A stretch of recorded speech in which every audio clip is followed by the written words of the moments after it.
Indian পেনোৰামালৈ নিৰ্বাচিত হৈছে অসমীয়া ছবি ভাইমন্দা। ভাইমন্দা ছবিখনৰ পৰিচালক শশাংক সমীৰ আৰু চলিত বৰ্ষৰ মে'ত ছবিগৃহলৈ আহিছিল ছবিখন। পৰিচালক মুনিন বৰুৱাৰ জীৱনভিত্তিক ছবি আছিল ভাইমন্দা। দৰ্শকৰ যথেষ্ট সমাদৰ লাভ কৰিছিল, ব্যৱসায়িকভাৱেও যথেষ্ট সফল হৈছিল এই ছবিখন। আমি ফোনযোগে সংযোজিত হৈছোঁ ভাইমন্দা ছবিখনৰ পৰিচালক শশাংক সমীৰৰ সৈতে।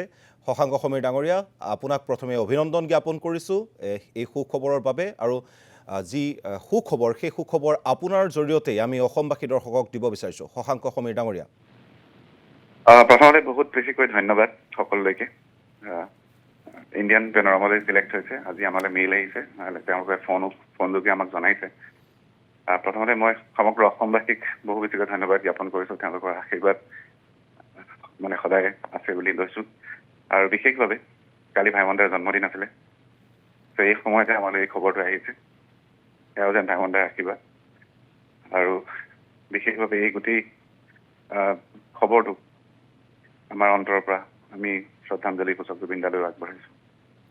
শশাংক সমীৰ ডাঙৰীয়া, এই মুহূৰ্তত জানিব বিচাৰিছোঁ ভাইমন্দা জুবিন গাৰ্গৰ বাবে কি আছিল, সেয়া হয়তো অসমবাসীক আৰু নতুনকৈ কোৱাৰ প্ৰয়োজন নাই।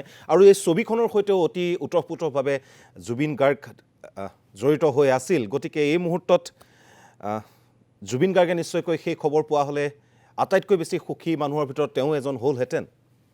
নিশ্চয়, কাৰণ ভাইমন্দাৰ 8খনকৈ চিনেমা তেওঁ মিউজিক কৰিছিলে, তেওঁ 2খন চিনেমাত অভিনয় কৰিছিলে আৰু তেওঁৰ পৰিয়ালৰ দৰে আছিলে। আৰু ভাইমন্দাক পিতৃ হিচাপে লৈছিলে তেওঁ, আৰু ভাইমন্দাও তেওঁক পুত্ৰ হিচাপে লৈছিলে। সেইবাবে মুখাগ্নিও ভাইমন্দাৰ জুবিন দায়ে কৰিছিল।